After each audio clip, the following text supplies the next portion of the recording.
Hello students and welcome back to YouTube channel Elite Toppers. तो आज की इस वीडियो में हम बहुत ही इंपॉर्टेंट डिस्कशन करने वाले हैं। जैसा कि आपको पता है, कल आपका है बोर्ड एग्जाम 2026 और जितने भी 10th स्टैंडर्ड के स्टूडेंट हैं उनके लाइफ का पहला बोर्ड एग्जाम, बराबर। तो आज हम बात करेंगे strategy video regarding your Marathi paper कि मराठी पेपर में जाने से पहले आपकी क्या स्ट्रैटेजी होनी चाहिए और कैसे आप ये जो पेपर है ये पेपर को आप बोलते ना अपने पूरा से चंगुल में कस सकते हैं।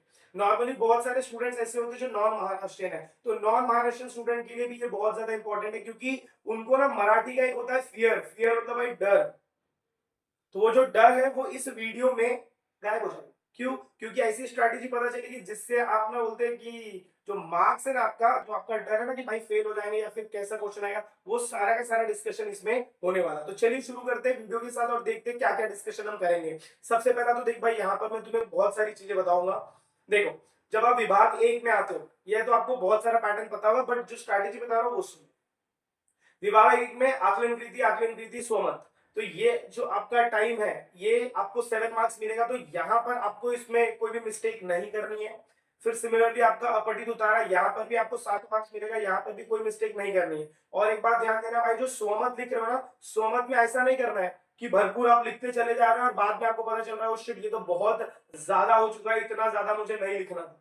तो स्वमत 2 मार्क्स का है, 3 मार्क्स के लिए रहता है, तो उसके अकॉर्डिंग ही लिखो। मोस्टली 4 से 5 या फिर 6 से 7 लाइन ही स्वमत लिखना।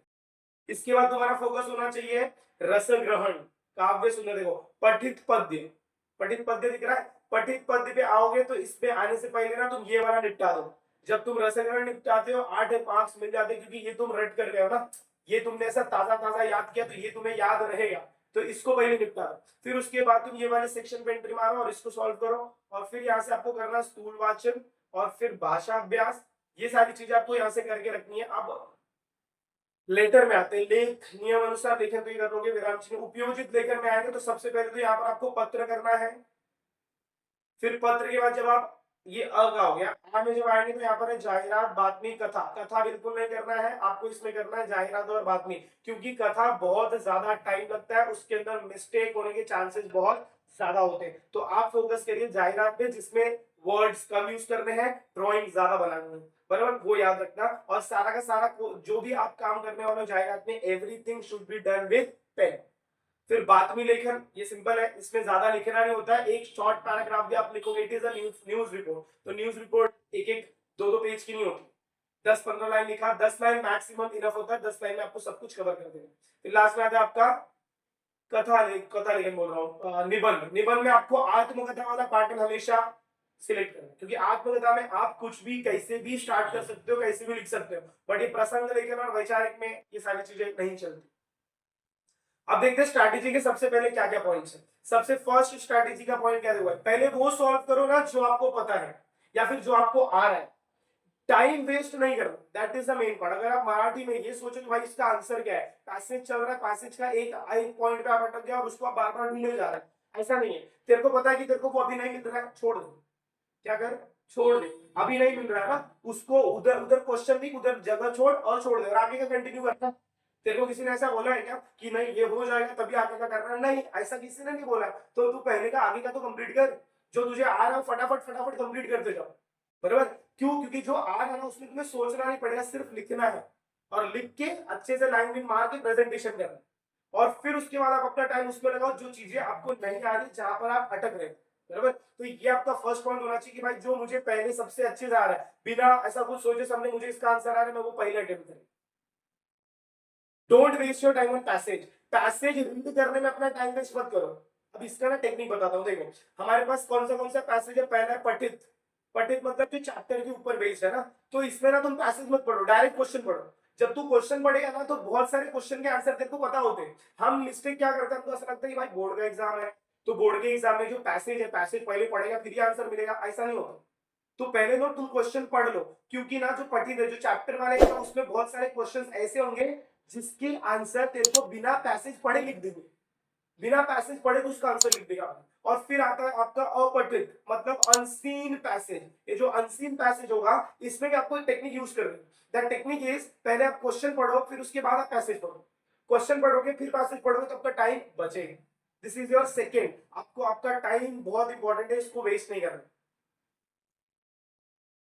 Next is your third point, try to complete your paper in 2 hours 45 minute. बहुत ज्यादा हो गया, 2 hours 30 मिनट। मैंने जो टाइम मैनेजमेंट का वीडियो डाला ना भाई, जाकर देख ले। देखो यहाँ पर साइड में आपको दिखेगा टाइम मैनेजमेंट का वीडियो। अगर तू देख लेगा ना तो तेरा पेपर जो है ना वो 3 घंटे का पेपर नहीं बल्कि 2 घंटे 2.5 घंटे में कंप्लीट हो जाएगा। बराबर, उसमें ऐसा टाइमिंग बता कर दिया है। इसके बाद अब फोकस कौन सी चीजों पे करना है एग्जाम के एक दिन पहले। आप कौन सी चीजों पे फोकस करेंगे? देख भाई, ग्रामर, आपको ग्रामर एक बार वापस कर लेना क्योंकि इसके मार्क्स कंफर्म है। फोकस उसी चीज पे करो जिसका चीज जो चीजें आपकी क्या होंगी भाई, कंफर्म होंगी। रसग्रहण 8 मार्क्स फिक्स है। अगर तू एकदम प्रॉपर डिक्टो रट के गया है तो 8 मार्क्स रसग्रहण का आपका फिक्स होना। फिर राइटिंग स्किल, राइटिंग स्किल पे आपको जरा ध्यान देना क्योंकि यहाँ पर बातमी जो है, बातमी का आपको पूरा मार्क्स मिल सकता है, जाहिरात का आपको पूरा मार्क्स मिल सकता है, लेटर के मार्क्स आपको मिल सकते हैं। बराबर है क्या? फिर इसके बाद आता है स्थूल वाचन। भाई ये भी रट्टा वाला पैटर्न है। ये भी अगर तू रट के गया और वही सेम टू सेम क्वेश्चन आ गया मतलब इसका भी मार्क्स तेरे को पूरा मिल रहा है। तो लेकिन इसमें ना प्रॉब्लम है, अगर सपोज ग्रामर आप समझ के नहीं गया तो वहां पर आप लिख नहीं पाओगे। आप किसी से पूछो रसग्रहण किया नहीं है, फंस जाओगे। पोएम्स के नाम याद नहीं आएंगे, पोएट के नाम नहीं याद आएंगे, संदेश का याद नहीं आएगा, तो इसीलिए इसको करना है। राइटिंग स्किल याद नहीं आने वाला, तो राइटिंग स्किल आपको प्रैक्टिस करके रखनी। स्थूल वाचन अगेन, अगर सेम क्वेश्चन यहाँ भूल गया तो भाई तू क्या करेगा, लटक जाएगा। बट अगर तुमने ये इसके ऊपर ध्यान दिया है तो ये जो पैसेज वाली चीज है ना, पैसेज वाली चीजें तुम वहां पर प्रॉपर्ली लिख सकते हो क्योंकि पैसेज का अगर तुम्हें नहीं भी आंसर याद है तो तुम पैसेज से ढूंढ लोगे। बट ये स्थूल वाचन को किधर से ढूंढेगा भाई? बराबर है क्या? स्थूल वाचन को किधर से ढूंढेगा? फिर आता है राइट मराठी लैंग्वेज प्रॉपरली।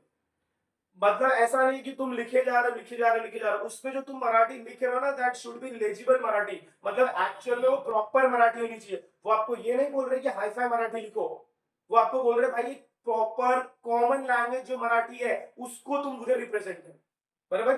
फिर उसके बाद आपका सेंटेंस फॉर्मेशन करेक्ट होना चाहिए। सेंटेंस फॉर्मेशन, जो भी तुम सेंटेंस बना रहे हो that sentence formation should be correct, तभी आपको पूरे मार्क्स मिलेंगे। वरना बहुत लोग ऐसे करते हैं ना, रसग्रहण याद करके जाते हैं, स्थूल वाचन याद करके जाते हैं बट उनका स्पेलिंग मिस्टेक होता है, मराठी लैंग्वेज प्रॉपर नहीं लिखा है, सेंटेंस फॉर्मेशन प्रॉपर नहीं है, तो भी उनको मार्क्स पूरे नहीं मिलते। फिर वो बोलते भाई हम तो पूरा पढ़ के गए थे बट हमको मार्क्स नहीं मिला। भाई तूने लिखा क्या वो तो देख पहले तू।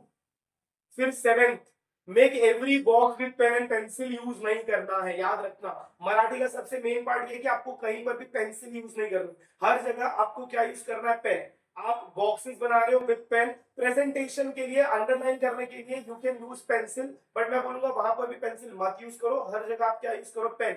सबसे मेन इंपॉर्टेंट है जाहिरात। जाहिरात में हर चीज, जाहिरात में पेंसिल यूज ही नहीं करना, कहीं पर भी पेंसिल नहीं लिखना चाहिए। एक सिंगल से अंडरलाइन भी आपको जाहिरात में विद पेन करना, याद रखना। अगर आपने पेंसिल से किया नहीं तो आपको उसको इरेज कर देना है क्योंकि अगर पेंसिल से रहेगा तुरंत कट ऑफ हो जाएगा।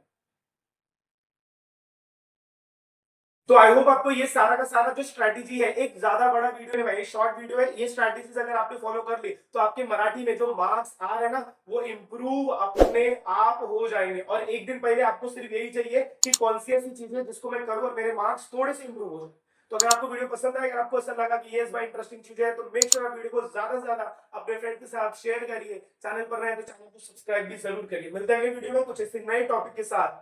तब तक के लिए have a good day, take care and please keep watching a light toppers.